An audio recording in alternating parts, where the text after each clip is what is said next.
start with Tim Reynolds from the AP. Tim, go ahead. Thanks, Carter. Carson, good morning. Morning.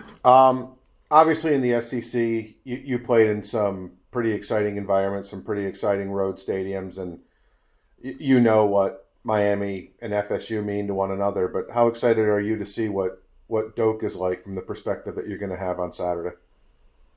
Yeah, of course. Obviously the rivalry that this game is and what it means to not only the players but also the fan bases.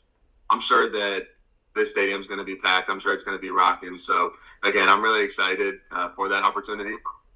Again, like I said, I'm sure it's going to be loud. We're working through that and practicing through that with crowd noise and those type of things during practice. So, but I'm sure it's going to be an electric environment, and we're excited for the opportunity and challenge. Just a quick follow from me. What did the bye week do for you guys, just in terms of a work week, in terms of a cleanup week? How would you assess how you guys use the time? Thank you. Yeah, it's a chance to, reflect, look at yourself in the mirror, see where you can get better, what you've done well. And honestly, for us, we got to work. We got into the weight room, we lifted weights. We had really good practices. I thought we got better on the bye week. And obviously, towards the end of the week, you start to look ahead to your next opponent, which is obviously Florida State in this instance. So, we were able to focus on ourselves, but also start to get kind of a jump on what we were going to do, heading into this week. So that was a really good week for us, and I thought we got a lot better. Okay, next we'll go to Jordan McPherson. Jordan, go ahead.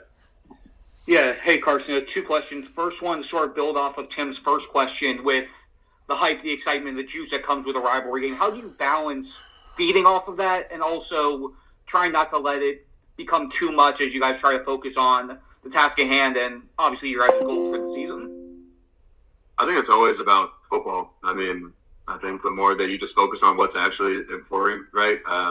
Their fans aren't on the field, right? So just don't let it affect you. Just play football. Communication has to be elite. That's a huge focus for us is communication, getting in and out of the huddle, getting calls from the sideline, that whole thing. So, if we're able to do that and have elite communication, sometimes with a good fan base like that, that makes it loud, that can add 7 points. I think a good fan base is worth 7 points. And, it's kind of been true. And, we're followed through all these, loud stadiums and big time matchups. And I think you can see that throughout these weeks. But of the first, 5 weeks of college football. But for us, if we just have elite communication, I think that, we can just kind of block that crowd out and just execute and do what we do. And just secondly, just what stands out about FSU's defense after watching them for the past couple weeks? Yeah, obviously they're very talented. Up front, they do a really good job. Their secondary is very athletic, very talented. Come downhill, will come hit you. So, again, we're looking forward to the challenge as, we continue to prepare for them throughout the week. They do a lot of different things. So, again, just continue to watch film and see what we can do. It's always about us, but they are very talented, and we're looking forward to the challenge. Next, we'll go to Adam Lichtenstein. Adam, go ahead. Hey, Carson, how's it going? Good. So kind of talking about, you talked about getting better during the bye week. What were some of the things that you identified maybe from the Florida game or just the first 4 games in general that you wanted to work on, things that you wanted to improve on personally? Yeah, I think every area you could always get better at. I think just for me, always, and this has been just throughout my career, is always just tightening up on my reads. The process of plays, making sure we're getting into the right calls, right checks, right against the right coverages. And that's really a whole offense thing and also really a me thing as, the quarterback and the head of the offense. But, that was the biggest thing for me, just, continuing to go through the process of plays and then, just continue to build that chemistry between me and the guys. I think that's a huge thing that translates onto the field. And I think we were able to do that during the bye week. Is there anything that you do, like, a bye week tradition, for lack of better word, like, I don't know, go fishing for, a morning or something? Anything you do during the bye week, maybe to clear your head, something off the field to do away from football? Work. That's all I do, man. Once it's football season, man, it's time to go. It's time to work. Watch film, get in the weight room, try to recover your body, and, get back into game shape, as games go on, like your body gets banged up, and that's just the truth. And the bye week is always an opportunity to try to put some more muscle on, eat well, get recovery, get rest. So I think the whole team did a really good job of that. We really got after it in the bye week. And, so far the first 2 days of practice this week have gone really well. Next, we'll go to Matt Shodell. Matt, go ahead. Yeah, hey Carson, thanks for taking the time.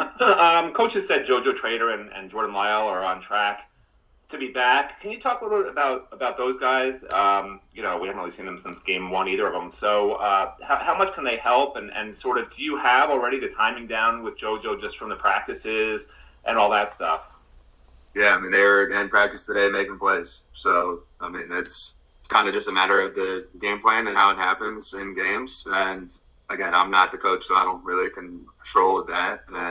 But again, they're in practice making plays today. So that's what I can say about them. And next we'll go to Andrew Adelson. Andrew, go ahead. Hey, Carson, how are you? Good. How are you?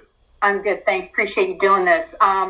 You've talked a lot about how much fun you're having at Miami, and your teammates have really praised you for your leadership and kind of what you brought to the table this year. I'm just curious, how do you feel like you're a better leader at Miami this year based on stuff you've been through and stuff you've learned over the years?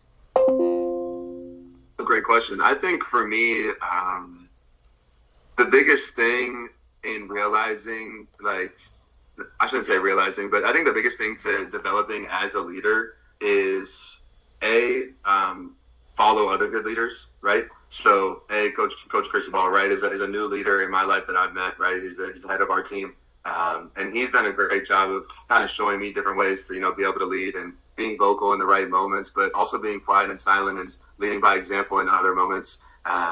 But really, for me, I think the biggest thing was just developing connection, relationship, chemistry with the guys around me. Coming in and not knowing anybody was, again, a really difficult thing to try to just be a leader from the jump, right? To be a leader, you have to earn respect from the people around you, but also to be a good leader, you have to have good followers as well. So it's kind of a give and take thing, and there are a lot of guys on this team that accept kind of that role, and that's not a bad thing necessarily. I'm not saying that in a bad way that he's a follower. No, to be a good leader, you need guys that are gonna follow behind and follow your leadership and trust and respect that the way you've done it before and that you're gonna lead them to a good place. So again, it's a give and take sort of thing, and I think this team has done a good job with that. Do you feel? I guess I shouldn't have said, "How are you a better leader?" I should have just asked, "Do you feel like you're a better leader this year?" I mean, yes. I think you're constantly getting better. And as the years go on, you continually get better as long as you're focused and you're locked in and trying to be better, if that makes sense. So, but again, I think that a big part of that is also the people, around you and guys willing to follow. And I think our team has done a really good job of that. We also have other really good leaders on this team. So, again, it's not all on me. It's not all, this, that, and the other. It's, we got a really good group of leaders. These older guys lead this team, and these younger guys follow. And that's a huge part, and I think it's really worked well this year for us.